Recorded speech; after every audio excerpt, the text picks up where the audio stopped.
तो हमने last class में गंगा का उद्गम स्थान पढ़ा था, गंगा के बारे में पढ़ रहे थे। तो हम जानते हैं कि जो गंगा है, गंगा बेसिकली दो नदियों से मिलकर बनी होती है। कौन कौन सी? भागीरथी, भागीरथी और अलकनंदा। ठीक है, गंगा नदी जो है वो दो नदियों से मिलकर बना होता है, भागीरथी और अलकनंदा। हाँ, अलकनंदा के अलग अलग सपोर्टिंग नदियां, सपोर्टिंग रिवर साठ नदियां है, जैसे मंदाकिनी, नंदाकिनी, पिंडार वगैरह वगैरह।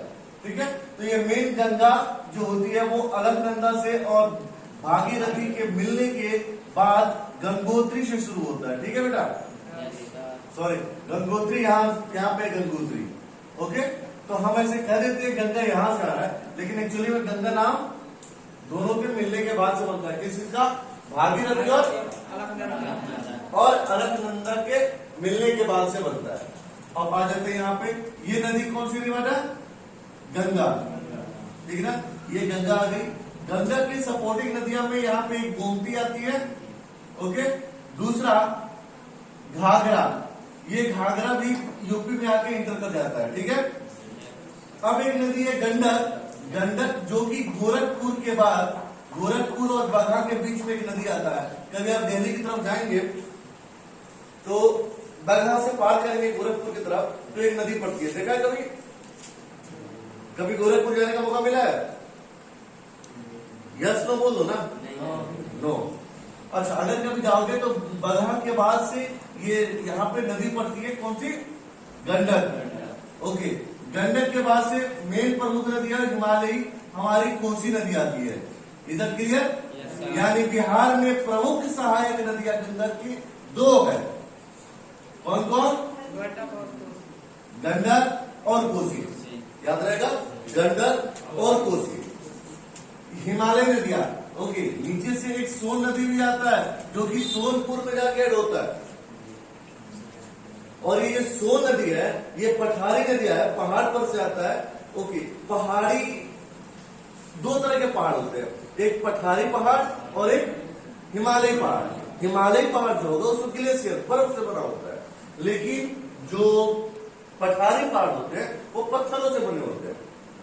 आपके जब यहाँ घर बनता है तो दो तरह की बालू आती है, एक व्हाइट सैंड और एक सोन सैंड। ये सोन सैंड कहां से आता है? इसी सोन नदी की होती है बेटा, सोनपुर से वो आता है। इसी सोन नदी की वजह से उस जगह का नाम सोनपुर हुआ। हाजीपुर के पास सोनपुर नाम सुना ना, इसी सोन नदी से वो सोन सैंड आता है, इसीलिए उसका नाम सोन सैंड पड़ा। ये येलो कलर की होती है, ये मजबूत पत्थरों के टुकड़े से बनती है। अब बाकी ये गंडक की नदियां से हम निकालते हैं वो व्हाइट वाली बालू होती है, वो मिट्टी के अंदर की बालू होती है। ठीक है, पठारी नदी है, इसे पानी कहाँ से चला है? पानी इधर उधर से इकट्ठा हो गया था, बारिश के पानी पहाड़ों पे इकट्ठा होता है, वो बहता है, ये सब पानी होता है और वो पत्थर को तोड़ते हुए आता है ऊपर से। ठीक है, ये अर्थात ये जो नदियां हैं ये 12 महीना नहीं रह पाती है, ये सूख भी जाती है। क्लियर? लेकिन ये नदियां कभी नहीं सूखेगी। बिहार की शुभ नदी कोसी नदी। क्यों कहते हैं? पढ़ा दिया था ना। ओके, आगे बढ़ते हैं, ब्रह्मपुत्र के बारे में पढ़ते हैं फिर से। ब्रह्मपुत्र नदी जिसकी लेंथ टोटल 2900 किलोमीटर है। ओके, तो ब्रह्मपुत्र का जो था वो नेपाल के ऊपर चाइना के मानसरोवर झील से, किससे बेटा? Mansarovar, IF server, this one सरोवर। ठीक है ना, मानसरोवर नहीं कहेंगे, मानसरोवर। मानसरोवर झील से निकलता है और ये देखेंगे कि चाइना के अंदर हिमालय पर्वत के समानांतर उत्तरी दिशा में पूरब की तरफ जाती है। इधर का नाम, राज्य का नाम न याद रहे भारत का तो कहेंगे भारत के पूर्वी राज्य में यू टर्न लेते हुए प्रवेश करती है। और यह ब्रह्मपुत्र बांग्लादेश में किस नदी से मिलती है? पद्मा। ये पद्मा कौन सी नदी थी बेटा? गंगा। इसी गंगा को बांग्लादेश में क्या कहते हैं? पद्मा। अब ये दोनों मिलकर के क्या बन जाती है? मेघना। याद रहेगा, ये गंगा और ब्रह्मपुत्र मिल करके बनती मेघना नहीं है, हम मेघना नाम दे दिए। नदी अपना नाम खुद थोड़ा बताती है, हम उसको जो चाहे कहते। हम इस गंडक को गौतम नदी कह रहे, मेरी मर्जी है, कह सकते हैं भाई। पुराने लोग उसको गौतम नदी कहते थे तो गौतम नदी नाम रहता है उसका, कोई दिक्कत नहीं। अब गंडक के बगल में ये जो गंडक है, इसी गंडक के बगल में यहाँ पे बूढ़ी गंडक निकलती है, इसका हमने अपना नाम बूढ़ी गंडक डाल दिया, बस ये आकर कैसे मिल जाती है। ठीक है, ये छोटी सी नदी है, इसके सहायक नदी नहीं कहते, ये हिमालय से नहीं आता है। ठीक है, यहाँ से आप देख सकते हैं कि नीचे से जा रहा है सोन नदी। कौन सी? सोन। पटना से पहले सोनपुर में जाकर के अटैच हो जाता है। Is it clear? ओके। ये कोसी जो नदी है, वो कोसी नदी गंगा में फरक्का के पास मिलती है। किसके पास? फरक्का, जो कि बंगाल और बिहार का बॉर्डर है। फरक्का में गंगा और कोसी आकर के मिल जाती है। और यह कोसी नदी जो है, कोसी नदी यह समस्तीपुर, सहरसा, बलिया, उस रीजन में, हमारे पूर्वी रीजन में वो आती है और तबाही मचाती है। क्लियर? ब्रह्मपुत्र से कोई सवाल नहीं? आगे बढ़ा गया। इस ब्रह्मपुत्र में आप देखेंगे, जब ब्रह्मपुत्र यहाँ से आगे बढ़ता है बांग्लादेश के लिए, तो यहाँ भी कुछ सपोर्टिंग नदियां, खामेंग, मेनास, रायडाक, ये सब बांग्लादेश में आके मिलते हैं। बांग्लादेशी ने नाम दिया तो इसीलिए जालधका, रायडाक, मानस, कामेंग और दियाबैंग, ये सारे आकर के बांग्लादेश में आकर के मिलते हैं, जो कि भूटान से होते हुए नदी आती है। ठीक है ना? ओके, वो हमें याद नहीं करना है। अब आगे बढ़ते हैं। यमुना, जैसा मैंने बताया था, गंगा के समानांतर यमुनोत्री से यमुना निकलती है, और यह इसमें एक सपोर्टिंग नदी तमसा आता है। याद है तो ठीक है, वरना कोई बात नहीं। यमुना आकर के गंगा से मिलती है। कहां पे मिलती है? गंगा यमुना आपस में कहा मिलते हैं? प्रयागराज, इलाहाबाद में। क्लियर? ओके। अब आइए कुछ बिहार की और डिटेल नदियों के बारे में देखते हैं। क्लियर? क्लियर? तो ये जो नदी है, ये कौन सी नदी है? घाघरा। एक गंडक के बगल में घाघरा, फिर ये गंडक, फिर एक दिखेंगे बूढ़ी गंडक, दिख रहा है? यहाँ बेतिया के बगल से, बेतिया यहाँ पे, अपन लोग यहाँ पे मझौलिया है, ठीक है ना? ये हम लोग कुछ इधर यहाँ पे है। यहाँ बगल से होते हुए मोतिहारी, शिवहर, मुजफ्फरपुर, समस्तीपुर होते हुए बागमती नदी के अंदर मिलती है, और ये मुंगेर में जाकर के किसे मिल जा रही है? गंगा से। गंगा में मिल जा रही है। पटना में इस गंगा की चौड़ाई देख पा रहे हैं? बहुत ज्यादा ही चौड़ी हो जा रही है, क्योंकि यहाँ पे घाघरा के मिल रहा है, इधर से एक और नदी आकर के मिल रहा है। ठीक है ना? जस्ट नीचे से सोल नदी आके मिल रहा है। ओके, नीचे से आने वाली नदी फुलफुल, फाल्गु, धनधर, बदाम। आप कहोगे सर ये सब नदियों का नाम कभी सुने नहीं है। इसके दो वजह। पहला, हम लोग इस साइड है, इस तरह निकालते नहीं है, और यह कोई खतरनाक नदियां नहीं है, क्योंकि यह प्रायद्वीपीय नदियां हैं। ये हिमालय से निकलती है, ये तो बारिश होता है तो बारिश के पानी लेकर के आगे बढ़ती है। क्लियर? ओके। अब कुछ और प्रायद्वीपीय नदी के बारे में जानते हैं, जैसे कि नर्मदा नदी। नर्मदा नदी प्रायद्वीपीय अर्थात दक्षिणी भारत की नदी है, जो कि एक पठारी नदियां है, जो कि जबलपुर से निकलते हुए महाराष्ट्र के अंदर आकर के सूरत के ऊपर मुंबई के पास आकर के क्या होता है? मिलता है। वहीं पे कुछ ये गोदावरी नदियां हैं, ठीक है, जो कि इस पार से होते हुए इधर यहां से शुरू होती है और गोदावरी आगे उधर निकलता है। ठीक है, बाकी कुछ नदियां हैं, जैसे कि यहाँ पे आप गोदावरी देख सकते हैं, कुछ नदी है, गोदावरी, महानदी, ताप्ती और कावेरी। सबसे साउथ की जो नदी है वो कौन सी है? कावेरी। ओके, यहाँ पे आप देख सकते हैं गोदावरी नदी और उसकी सहायक नदियां। ये गोदावरी हो गया, बाकी सब छोटी छोटी नदियां हैं, इसकी सहायक नदियां है। ठीक है, आपकी किताब में ये दिया हुआ है, आप वहां से पढ़ लेंगे। आइए अब हम पढ़ते हैं कुछ झील के बारे में। ठीक है, जरा बुक दीजिएगा।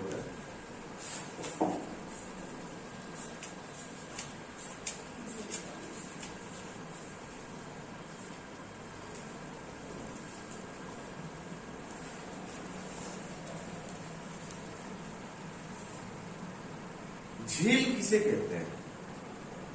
घिरा हुआ पानी को हम कहते हैं झील। जब छोटा होता है तो तालाब, तालाब जब बड़ा हो जाए तो उसको झील। तालाब और झील में इतना ही फर्क है कि छोटा स्थिर जल को तालाब कहते हैं और जबकि बड़ा स्थिर जल को झील कहते हैं। झील की पानियां बहती नहीं है। हाँ, ये लगा कि बरसात में उसमें पानी आएगा तो फिर पानी निकलेगा, ये एक अलग चीज है। तो झील वो जल स्तर होता है जो कि चारों तरफ से घिरा होता है, वो बहता नहीं है।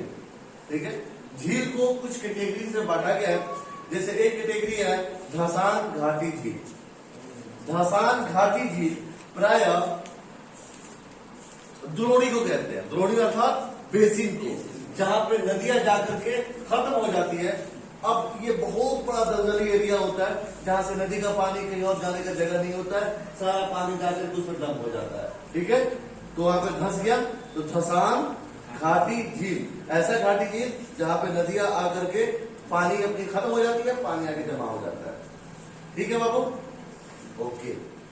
जैसे अगर छोटे लेवल पर समझे तो आपके खेत, आपके घर का जो पानी निकल रहा है और बाहर जाकर के मान लो गड्ढा नहीं है, पानी निकलता है और ऐसे ही पूरे एरिया में फैल जाता है। देखियो घर के पीछे तो दलदल जैसा मिट्टी बन जाता है, तो उस जगह को क्या कहेंगे? धसान घाटी झील। क्योंकि वो दलदल होता है, धस जाता है, इसीलिए उसका नाम धसान हो गया। दूसरा क्रेटर झील, आप 3 नंबर में लिखिए क्रेटर झील। ये क्रेटर झील का नमूना है। क्रेटर झील क्या होता है? जहां ज्वालामुखी निकलता है ना, ज्वालामुखी होता है ना, पृथ्वी के गर्भ से गर्म लावा निकलता है, तो उस जगह पे जो गड्ढे बन जाते हैं उसको क्रेटर झील कहते हैं। या उल्का पिंड आसमान से गिरता है, जब वो गिरता है तो आगे अंदर आइए भाई, आ जाइए अमीरुल्लाह, ओके आ रही है। तो क्रेटर झील 2 वजह से बनता है, पहला ज्वालामुखी और दूसरा उल्का पिंड के गिरने से जो जगह बन जाता है उसको क्रेटर झील कहते हैं। आइए आगे जानते हैं गोकुल झील। ये कहां का नक्शा? सेमरा घाट का ये नक्शा है। ठीक है ना, इस नक्शा में आप ध्यान देखेंगे, ध्यान से देंगे, ये मैंने सेमरा का डालने का रीजन यह था कि आप लोग अपने प्रैक्टिकली ग्राउंड से जोड़ सके। हमारे आसपास से झील है तो दूसरी झील के बारे में क्या पढ़ेंगे? ये कौन सी नदी है बाबू? बूढ़ी गंडक। देख पा रहे? ओके, ये आज से तकरीबन 150 साल पहले ऐसी नहीं थी। ये बूढ़ी गंडक यहां से पास न करते हुए ये सीधे ऐसे थी। ठीक है, आपको तो सर अपने मन से कुछ ही बोल दे रहा है, तो नहीं बेटा, अपने मन से मैं कुछ भी नहीं बोल रहा हूं। ये ऐसे थी। ठीक है, ठीक है, आना बोलिए, ऐसे थी बूढ़ी गंडक। ठीक है, आप पता करिएगा जो आपको सेमरा का जो चौक है, जो कि यहाँ पे अभी नदी आता है, पहले नदी और ये और पीछे जाएगा। पता करिएगा उस चौक से दूर नदी हुआ करता था। ठीक है ना, बाद में नदी इधर सटता आ रहा है, सटता आ रहा है। ठीक है ना, ओके। तो ये नदी अपना जब घुमाव करती है, नदी घूमती क्यों है? जब कोई रुकावट आता है, जिसे जानते हैं कि नदी अपने साथ क्या लेके चलती है? अपवाह लेके चलती है, गंदगी, कचरा, मिट्टी लेके चलता है। तो धीरे धीरे इसने क्या किया कि यह मिट्टी यहां से जब टर्न ले रहा था तो पानी प्रेशर से आकर के यहां टकराता था। ठीक है ना, और टकराते इसको ऐसे करने लगा, ऐसे मोड़ने लगा। एक वक्त आया कि यहां से टकराया तो पानी यहाँ पे तेजी से टकराएगा ना बेटा, टकरा करके जब यहाँ आएगा तो पानी यहाँ से यहाँ स्लो पड़ जाएगा, अपना मिट्टी यहीं छोड़ देता था। यहाँ टकराने के बाद से मिट्टी यहीं छोड़ दिया और तब आगे बढ़ता था। धीरे धीरे यहाँ का हाइट बढ़ने लगा और इसमें कटान होने लगा। तो धीरे धीरे यहाँ पे कटान करने लगा और ये नदी आगे चली गई। और आज भी ये जो जगह है आप पाएंगे कि यहाँ पे पतली सी नहर की तरह है। देखा है कभी नहर है ना? तो जब नदी में पानी भरता है तो यहां से ये पानी से फेंक करके इसको भर देता है, ठीक है ना। ओके, तो अब ये देखिए गाय का जो खुर होता है कुछ ऐसा ही होता है। तो गाय के खुर का नाम को हमने गोखुर झील कह दिया। गोखुर झील नदी के द्वारा अपने दिशा में बदलने से जिस झील का निर्माण होता है, जिसका आकार गाय के खुर जैसे होता है, जिसको गोखुर झील कहते हैं। आने वाले वक्त में जब आप बूढ़े होंगे या आपका जो अगला जनरेशन आएगा वो देखेगा एक और यहाँ पे झील बना हुआ है। ये डायरेक्ट यहाँ पे कट करेगा गढ़वा के पास में, ठीक है ना। ये हम गढ़वा गांव पहुंच चुके हैं। ये यहाँ पे सीधे ऐसे चला जाएगा, ये बथरा के सामने से ये तो लोग घर हो गया। ये यहाँ तक सेवरा है। सेवरा के बाद से अक्सर यहाँ पे आपके आतिया नाजिश का खेत है, मैं देखा हूँ, है ना। उसी में मिल जाएगा। नहीं सुनो ना, अक्सर यहीं पे तोड़ता है यार, अक्सर यहीं पे ये तोड़ता है। क्यों? यहाँ से नदी टर्न ले रहा है, तो नदी टर्न नहीं लेता है, वो सीधे यहीं पे धक्का मारता है, ठीक है ना। और जब ज्यादा पड़ेगा यहाँ पे तोड़ता है। तो आने वाले वक्त में अभी आपकी जो जमीन है बेच के निकल लीजिए, नहीं बता रहा है।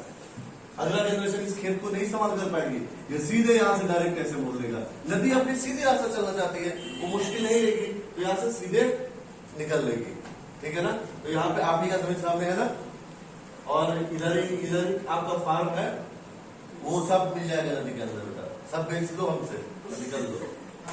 भैया लाके लेके जाएंगे। हाँ? तब सस्ता कर देंगे ना। तो यहाँ पे नदी ऐसे निकल लेगा और ये क्या हो जाएगा? गोखुर झील, जिसको हम अपने बोलचाल के लैंग्वेज में मन कहते हैं। ओके, अब आता है एक लैगून झील।